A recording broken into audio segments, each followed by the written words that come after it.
আসসালামু আলাইকুম প্রিয় দর্শক, যে যেখান থেকে আজকের ভিডিওটি দেখছেন অসংখ্য ধন্যবাদ সবাইকে। আজকে আমি খুব মজাদার ডেজার্ট রেসিপি নিয়ে চলে আসলাম। প্রথম থেকে শেষ পর্যন্ত ভিডিওটা দেখবেন।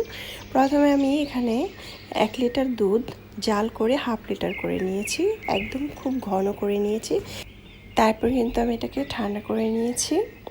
তারপরে এখানে দিয়ে দিলাম সাবুটাকে আগে থেকে আমি গরম পানিতে সিদ্ধ করে নিয়েছি, সিদ্ধ করে ঠান্ডা পানি দিয়ে ভিজিয়ে রেখেছিলাম।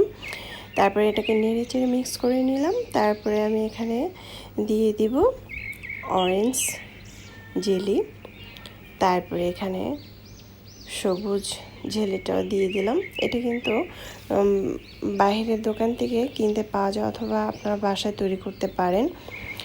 বাসায় তৈরি করা যাবে আগার আগার পাউডার আর চিনি এবং লেবুর রস দিয়ে এটাকে তৈরি করে নিতে পারবেন।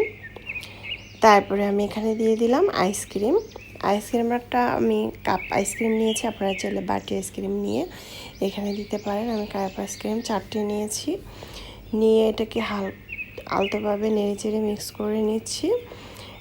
তারপরে আমি উপর থেকে একটু সাজিয়ে দিচ্ছি। আপনারা চাইলে এখানে চিনি ব্যবহার করতে পারেন মিষ্টির জন্য, কিন্তু আমি চিনি ব্যবহার করিনি। এটা কিন্তু আমরা ঝটপট ইফতারি, যেহেতু সামনে রমজান আসতেছে, আমরা কিন্তু ইফতারিতে এই ডেজার্টটা যদি আমরা পরিবেশন করি তাহলে কিন্তু একদম আমাদের কলিজাটা একদম ঠান্ডা হয়ে যাবে, এতটাই সুস্বাদু হয়েছিল। এখন আমি এটাকে ওপর থেকে একটু বাদাম দিয়ে সাজিয়ে নেব। আপনারা যদি না চাইলে না দিতে পারেন।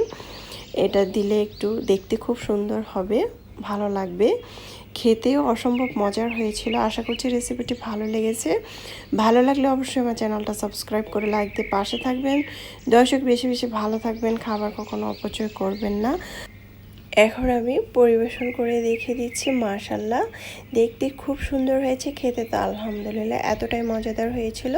আমরা কিন্তু মাঝে মধ্যে এভাবে তৈরি করে খেতে পারি। রমজানে যদি এরকম একটি ডেজার্ট থাকে তাহলে কিন্তু আর কিছুই লাগে না, এতটাই মজাদার হয়েছিল।